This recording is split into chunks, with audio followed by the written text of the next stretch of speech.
Hey YouTube, it's Jay. So over the past week I've had several things going on with work that have caused me to not be able to focus as much on pool, which is why there haven't been videos. Now I have been practicing, I just didn't have time to do all of the editing and stuff that goes with the videos. So, and I had to fight off a copyright claim on the background music that I use, which is not a big deal because I actually paid for the license for the music. So, yeah.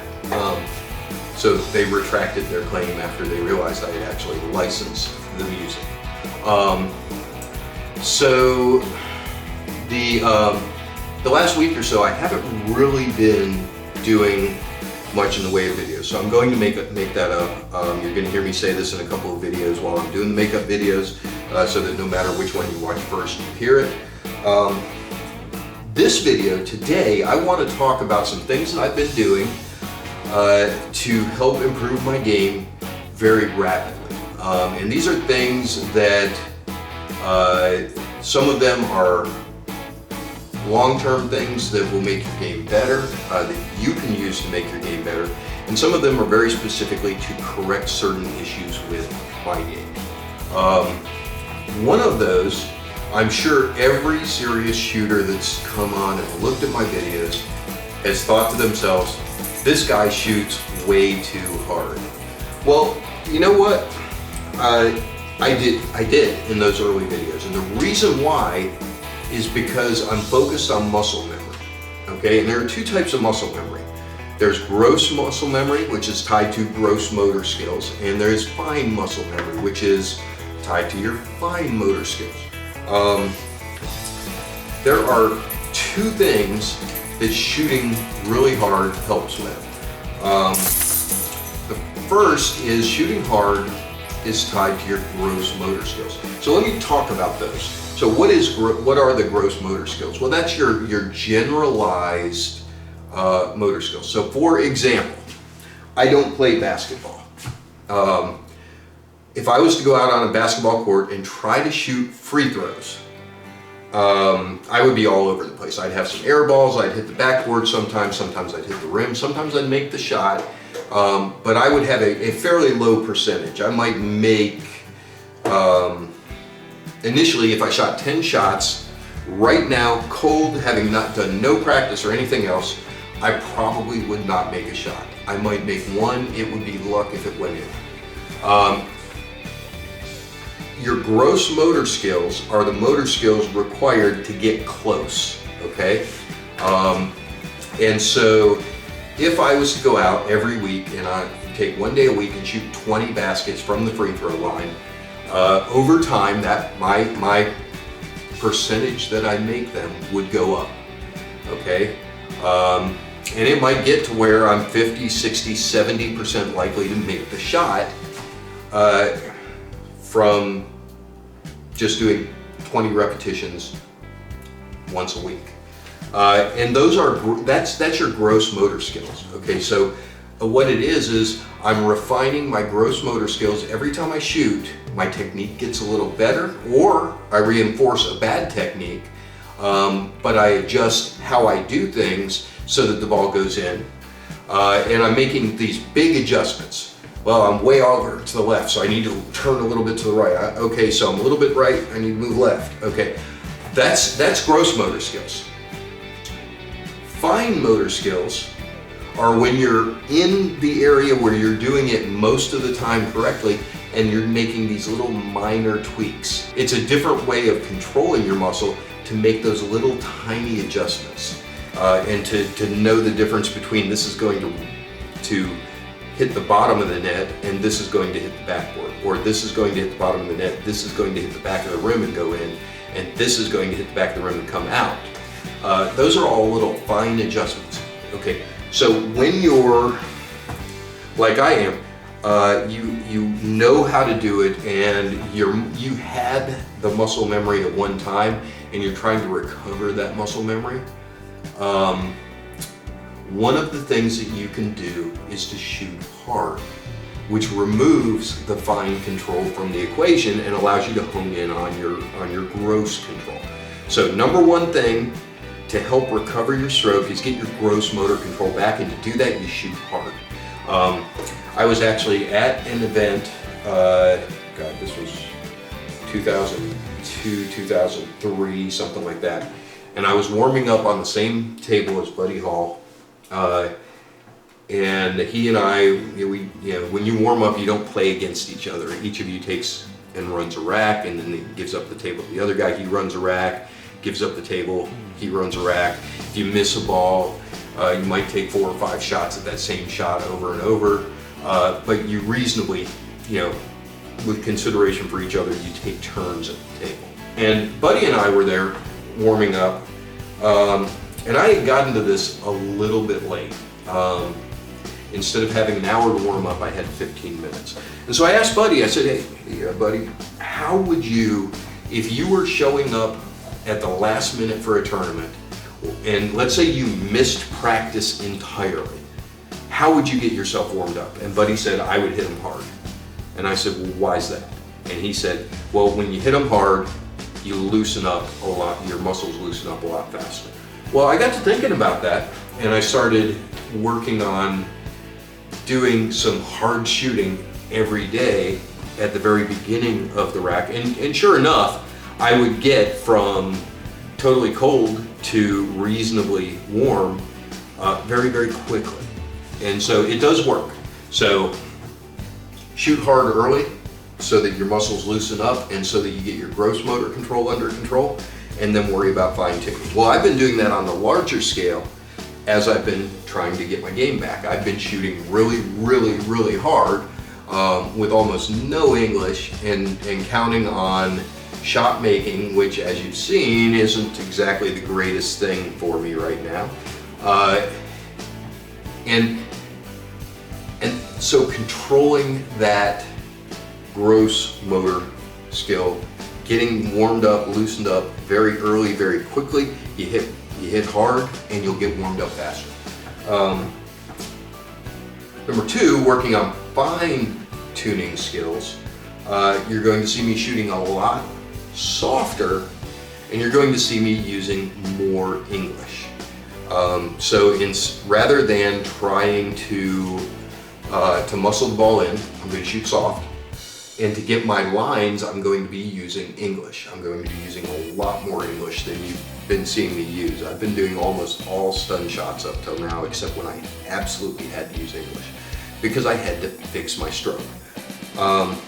And so,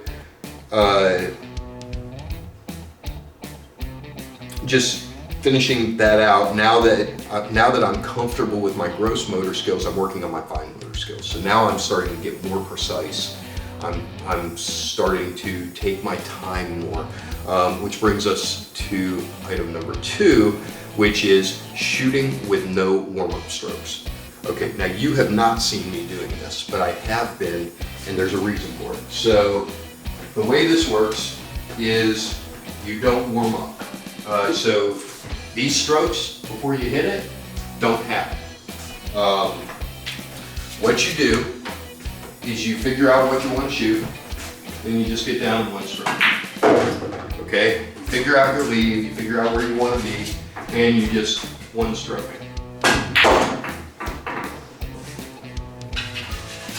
Get down, figure out where you want to be, one stroke. Okay, now, am I getting the greatest leaps? No. What am I worried about with this? Why am I doing that? Okay, the reason why is because I, like many shooters, was getting down on the ball, and I would aim and I would adjust like this. See me moving my body to adjust my shot, and then I would shoot. Okay, you don't want to do that. What you want to do is when you address the ball, you want to be on your shot. Okay? You want to be on your shot at the time that you get down on it. And you can see I missed that. I also one stroke that. So What you're looking for here, with one stroking the ball, is you're looking at two things. You're looking at your stance and your stroke. You're looking at, when I'm addressing the ball, am I lining up on the ball correctly? Am I lined up in a way where I'm not leaning back and forth to get my, while I'm down there leaning back and forth to get lined up? Because you don't want to do that. That's a horrible thing to do. The second thing you're doing with one stroking is you don't, just because you don't really have time to look at it, you will not use backhand English. And if you are, it will show up in what happens with the shot. If you're shooting and you're doing this, if you're one stroking and that happens, then something is very wrong with your stroke. And so it'll show up very quickly and allow you to fix it. And so by one stroking every shot, you remove any thought of it, and now if you're missing these shots, you're missing because your stance is wrong. You're not addressing the ball wrong, or you are addressing the ball wrong, or there's a fundamental physical problem with the way that you're shooting, okay? And when you can one stroke and make balls consistently, now your stroke's right, okay? Once you've got your stroke right, then you can stop doing that and focus again on the fine motor skills and the touch part of the game. You can focus on the leaves. Which brings us to number 3. Number 3 is stop playing perfect pool. I can't tell you how many drills I see out there on the web where they have a square and say, land in the square. Okay, let me be really clear about this. Is it good if you can land in, is it good if you can leave it in the square? Yeah, absolutely. Okay, let's say this is the shot, right? If I'm in that square, I'm in a great place for that shot.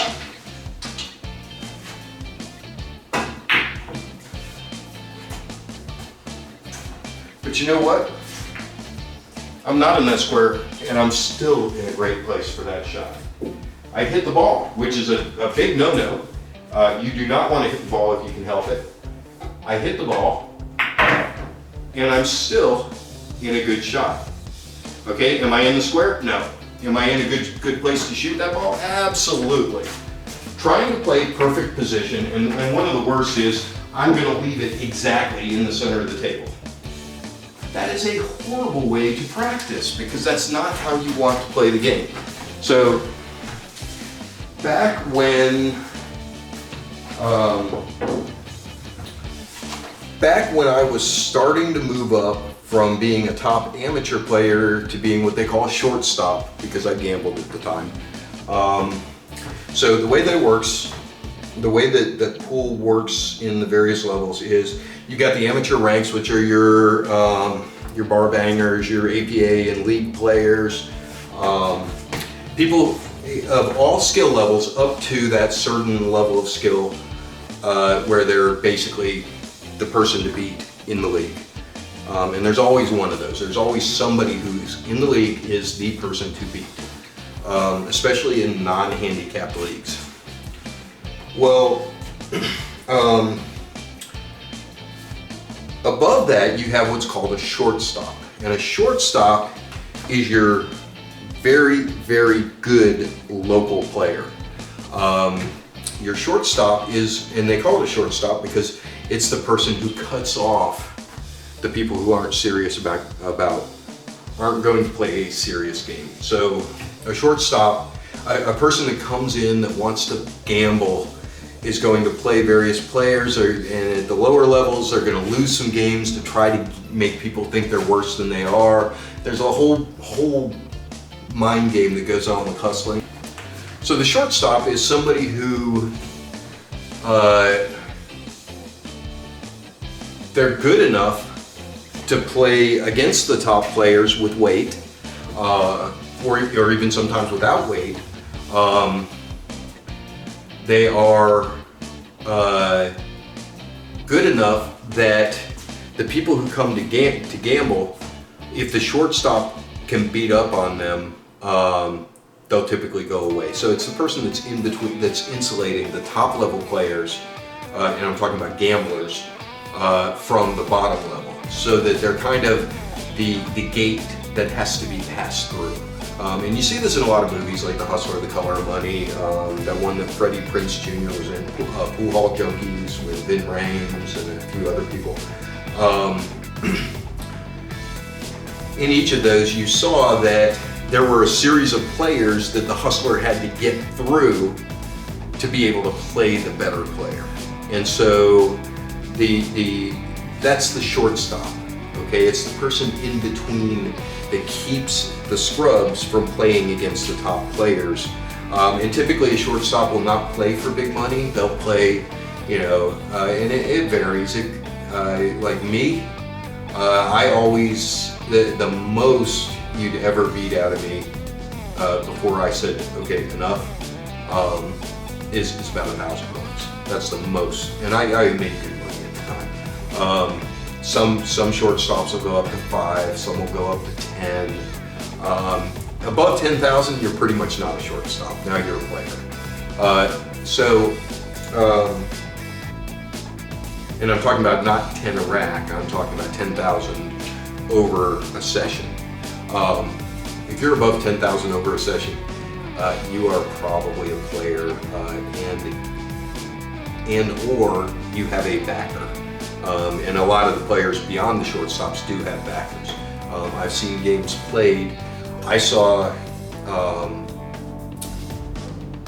a game played for $180,000 a rack, 9-ball. You want to talk about top level players playing for big money. You want to talk about big stake horses and big side bets going on. Yeah, that was crazy. Only seen that once or twice. I've been able to watch some of those big games. I've never been that big game player. Something about having that much money on the line in a cash game. I mean, think about that 9-ball. You run 180,000 a rack. You run 5 racks. You just won $1 million.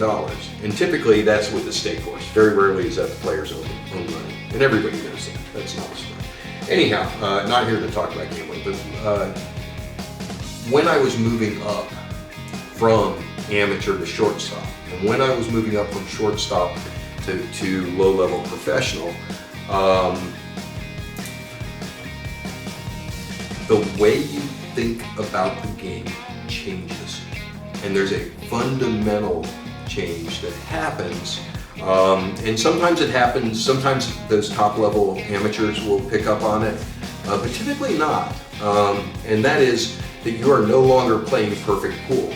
I am no longer saying, I want to leave the ball right here. Now I'm saying, I want to leave the ball on this line. Okay? And you do hear people talk about it, but then they don't preach it, or then they don't practice it. So if I'm shooting a shot, right?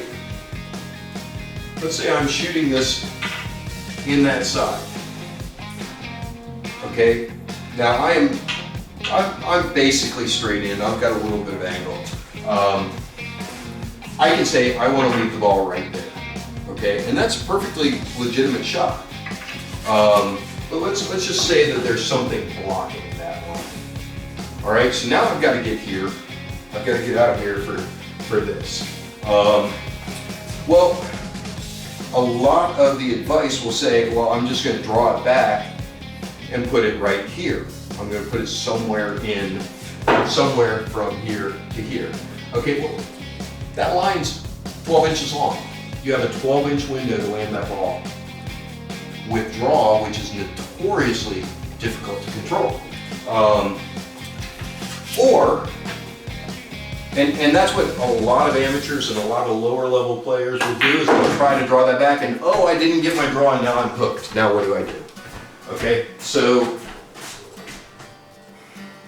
and I know the balls are out of order, but let's just say that for whatever reason, the 6 ball has to be the next ball.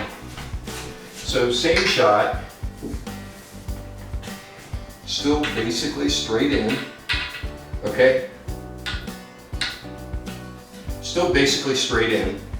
Well, if instead of drawing, if I cheat the pocket a little, meaning cut the 9 to this end, this edge of the pocket, now I can get a little top English on it. I can go around the table and I can very easily get into this line, and now I have no danger of having been behind either one of these 2 balls, okay? And I can leave that all the way from here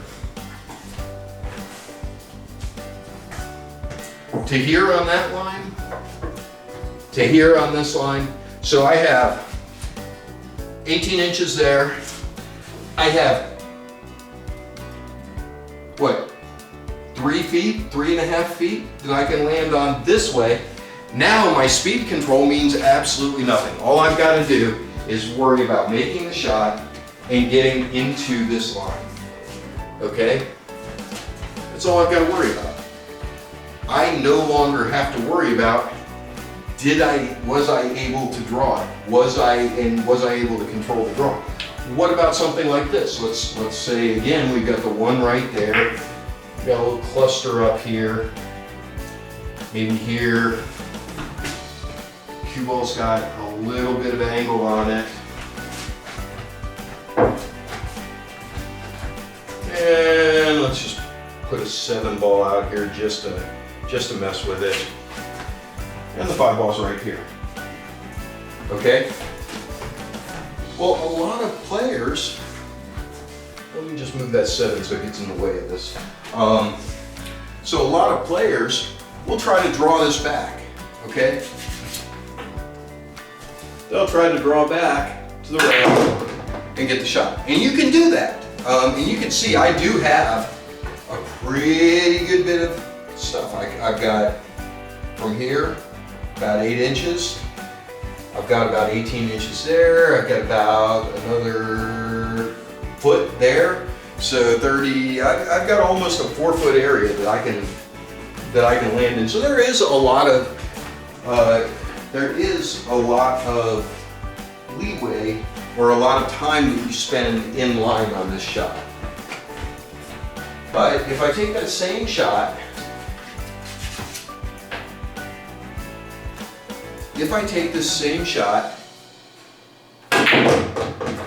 and I shoot it forward, now I've got the same area this way, and I'm not drawing. If you have a choice between draw and follow, you should always follow. So there's an old saying, draw for show, follow for dough. Absolutely true. Follow is so much easier to control than draw that you should choose follow every opportunity that you get, okay? Don't get into the trap of trying to draw all the time. When I was at the absolute top of my game, I would say 90% of my shots I followed or stopped. Stop is easy to control. I either follow or stun or stop 90% of my shots. The only time I would draw is if I got straight in on a ball and I was going to have to force it around the table. Draw for show, follow for dough. There are very few shots where you have to draw the ball. And when you do, it's usually a big draw shot like the one Corey dual pulled off, which I'm sure I'll see if I can find a video of it and include it so you can see what I'm talking about. But very, very rarely do you have to draw the ball. It's one of the biggest mistakes that players are making on the tour right now.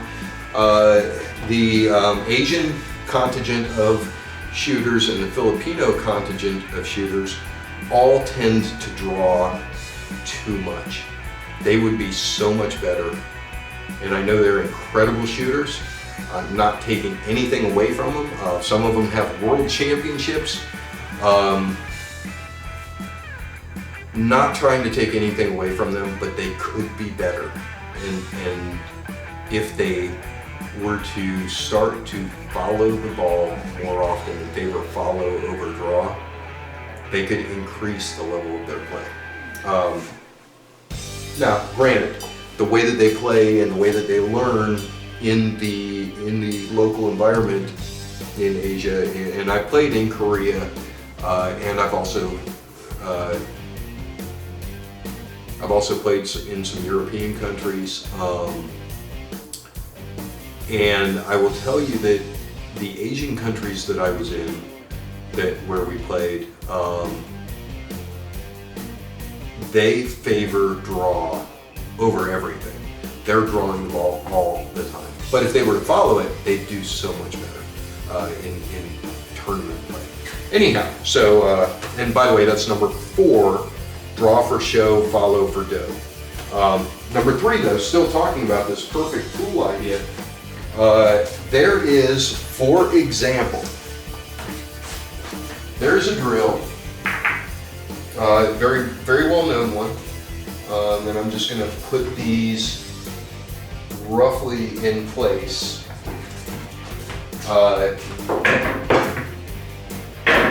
So the drill is to start there, shoot the 6 in the corner, and draw back and land in this square. 1 diamond out and 2 diamonds wide. Okay? And you start here and we make it, then you move back a diamond, you shoot it here and get out there. You move back a diamond, you shoot it, you get out here, and then you end up shooting it from here. Let me tell you for a fact, I will never, never, under any circumstances, try to make this 6 ball and draw back. Let me put a lighter colored ball, and I'm going to have glasses out for this. For me to try to shoot this ball and draw it back at all, anything more than stop on this, you will just never see me shoot this in a tournament, ever, not ever. It's very hard at this distance to maintain the spin to draw, and you can see as hard as I hit that and as low as I hit that, I still only just barely got into that area. Well, so, and by the way that it's that particular, it's from Billiard University, it's Dr. Dave. Dr. Dave, if you see this, I appreciate everything you've done for the game. You've done a huge amount for the game. And I understand what you're trying to do with the Billiard University exams. I disagree with them because of the perfect position required. This shot that I just shot, I will never shoot it that way in a game. I will never shoot it that way for the money. I will always shoot this inside English, follow, shoot the ball in. The inside English allows me to get a little bit of angle, to create an angle. The ball goes in, because the spin-induced throw is going to push it to the side of the pocket. So I can actually aim here, which gives me a little angle. I'm going to come up to this rail, I'm going to spin it around, I'm going to spin out. It's just such a more consistent and easy shot to make.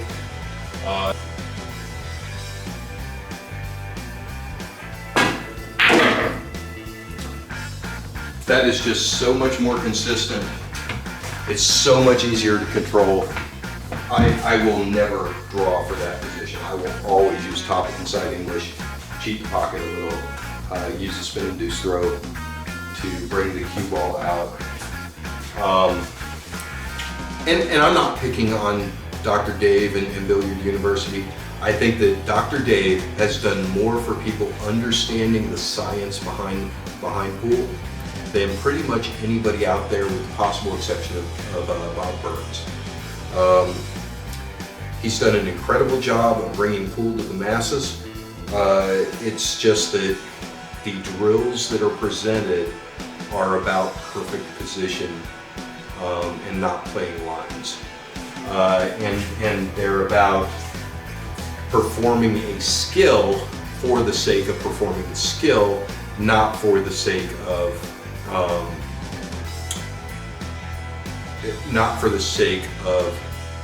playing the best option for the game. So I get that it's important to be able to draw, and yes, sometimes you do have to do full table draws like that. It's very rare, and for that to be the cornerstone of that particular drill, it makes it less effective. There are other ones out there. There's the wagon wheel drill. I hate that drill. I think it's a little silly to put somebody in a position where if you're a little bit off on the first shot, that error magnifies throughout the drill. Another one of those is all of these drill series that you see like this, where it's a series of balls and you're supposed to shoot them in a specific order. You see this especially with draw drills. Here's a series of balls, you're supposed to shoot them in a specific order, and you start out here. Okay, so those are a little close together for that drill. Spread them out a little bit. All right, so the idea behind this drill is you start out with just a little bit of angle. You're supposed to shoot each one after the other in that corner. And now you can see I have actually gotten out of line there. And every shot from that point on, I'm getting further and further out of line.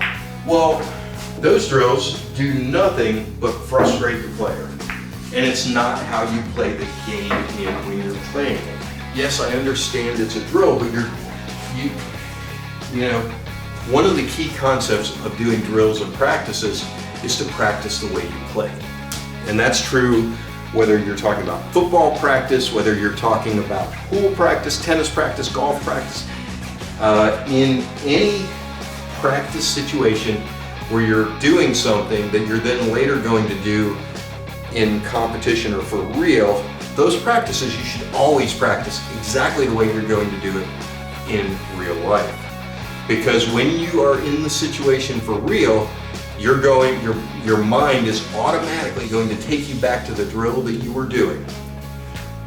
And you're going to try to execute that drill in the real situation. And if the drill wasn't around the way that you actually play the game, then you are not helping yourself when it comes to time to do it for real.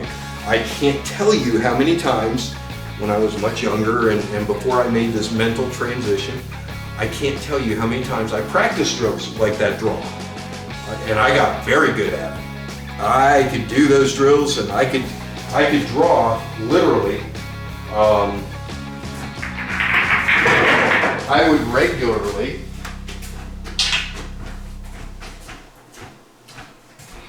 draw from here around the table 3 rails and make a ball sitting there. Okay? Now, here's the problem with this. When would I ever do that in a game? There is no condition, none, zero zip zilch condition where I would ever draw the cue ball 3 rails around the table to make a ball in this corner. With the exception of billiards. Obvious case there. And even then, you're probably going back and forth across the table to get to it in billiards rather than trying to draw 3 rails. I didn't get 3 rails. But anyhow, so the problem is you have to practice like you play. And so for me, okay, is there a practice shot to come across the table and end up here? Sure. Why would I do that? Why would I put myself in a position? Let's think about where I have to be to make this ball. I have to be somewhere between here, actually more like here, okay, all the way to here, right? If I go across the table this way, I'm in here I am inside this area, basically from there to there. That's a 6-inch area, okay? If I'm going to shoot this shot and I want to give myself the best possible position on this, I'm going to go around the table. I Okay, so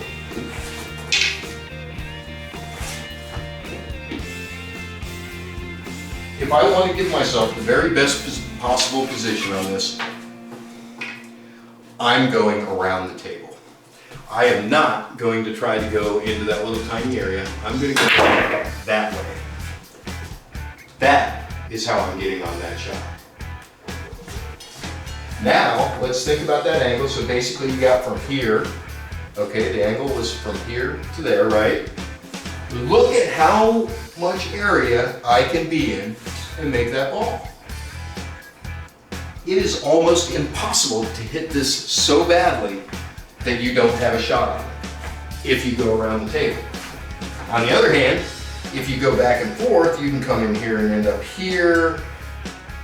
Bearing in mind we're trying to put it in this pocket for whatever reason, maybe there's a ball out here or something. You can end up there, you can end up there, you can hit it badly and end up on this side. You can end up there. Why would you even take that chance? Why take the risk? You got an angle to go up the table. Take it. I can shoot this 100 times and I will have more chance of missing the shot than I will missing the lead. Why would you try to play that perfect pool shot to come across and get into this little tiny area that you can hit when you have this whole area out here where you will have a shot? Why would you do that? But that's what the drills teach you to do. Okay? Yes, I'm actually going to be showing you a drill that I'm going to record here today and put up later tonight, where we're going to, just like in the last row, we're going to have a ball sitting here. If you remember the last drill, we were shooting from here and we talked about how to get to each of the rails on the table. Well, this time it's going to be going the other way, going this way and getting to each of the rails on the table and how to do that, what your options are. And we're going to talk about that. But you will notice I'm not saying take a piece of paper and stick it here and try to land in that little square. That is not what I'm trying to do.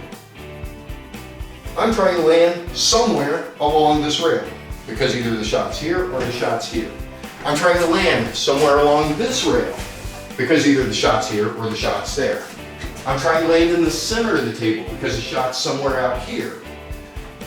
That's how I'm doing it, because trying to land in the square and failing to land in that square does nothing but frustrate you, and it does it for a shot that you shouldn't even be thinking about. So that's number 5 on my list. Stop trying to play perfect pool. Stop doing perfect pool drills. Focus on lines. I've got a whole video, actually 2 videos, lines, leaves, and angles, that I did a couple years ago. They don't have music, they're a little echoey. I tend to ramble on and they're not edited at all. They were all one take. But I go over this concept of stopping, how to deal with lines rather than trying to leave perfect spots. Now, sometimes it does come up where you have to be perfect, but the times that comes up are almost, they're so few and far between that it's not worth practicing. They do come up, and when they do, you'll either execute or you won't. But so if 95% of your shots are going to be you're going to be using a line or an angle, and 5% you're going to have to lead perfectly, which do you want to practice? The ones that are 95% of the time or the ones that are 5% of the time? I have seen a lot of shooters who could have been very, very good, but they spent all their time practicing those 5% of shots, and the 95% they just kind of dealt with and turned into shot making opportunities. In other words, they would rather, or the way that they played was focused on shot making rather than good lines. anyhow, that's 5 things that you can do to help recover your game if you've been on a break or if you're having problems with your stroke, and which you can put into practice today to make your game better. So we'll see you next time, and if you like what you saw, hit like, hit subscribe, hit ding the notification bell, and we will see you next time. Actually later today, because like I said, I'm playing catch up.